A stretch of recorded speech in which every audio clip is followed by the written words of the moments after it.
ആനാൻ്റെ ഗീസാണ് 10 റുപ്യ. നമ്മളെ ഗീസൊക്കെ വരണമെന്നുണ്ടെങ്കിൽ അത് നയിക്കൊന്നും പോരാ, എല്ലാം കൊണ്ടും നയിക്കണം. അതിൽ വർത്താനം വേണ്ടി വരും, പ്രാക്ടിക്കൽ വേണ്ടി വരും, ബടായി വേണ്ടി വരും, നുണ വേണ്ടി വരും. അങ്ങനെയൊക്കെയാണ് ഓരോ ദിവസത്തെ ഗുരുമാലി പറഞ്ഞാൽ. ഇതേ ആ ഹാഫ് ഫുള്ളുണ്ട്. ഇത് 3 ചെറിയ പീസുകളാണ്. അതിന് പൊട്ടിച്ചാൽ കാണാൻ പറ്റിയ അവസ്ഥ എങ്ങനെയാണെന്നുള്ളത് സ്ട്രക്ചർ.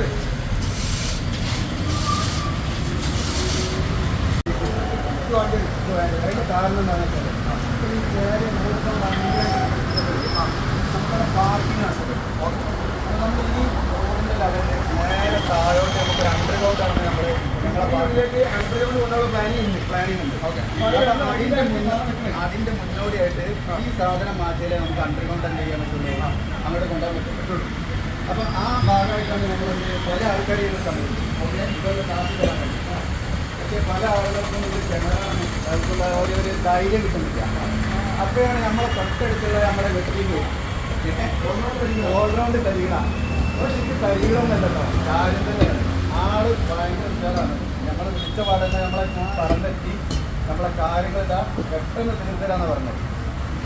ഒറ്റ ദിവസം കൊണ്ട് ഇത്രയും വലിയ പണി തീർത്തരാന്ന് പറഞ്ഞതിൽ ഞങ്ങളുടെ നാട്ടുകാർ എന്നുള്ള രീതിയിൽ ഞങ്ങൾക്ക് ഭയങ്കര അഭിമാനമുണ്ട്. ഈ നമ്മളെ ഈ പണികളോട് എന്താണെങ്കിലും വളരെ പെട്ടെന്ന് വളരെ വൃത്തിയായിട്ട് പിന്നെ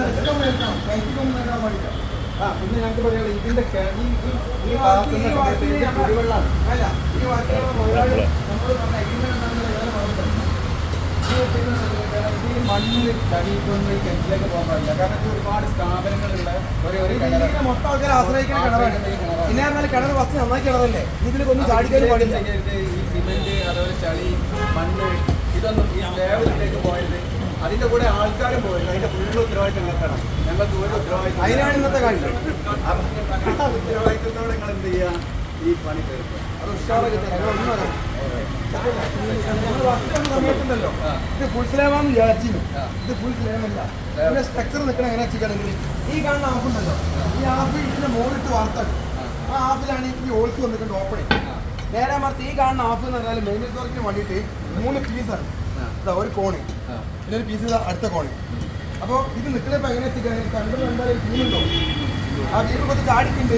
അപ്പോൾ ഈ സ്ലേവും ഈ സ്ലേവും പണി കുടിച്ചിട്ടുണ്ട് ടീമുണ്ട്. അതിലാണ് ഈ 3 പീസ് നിൽക്കുന്നത്.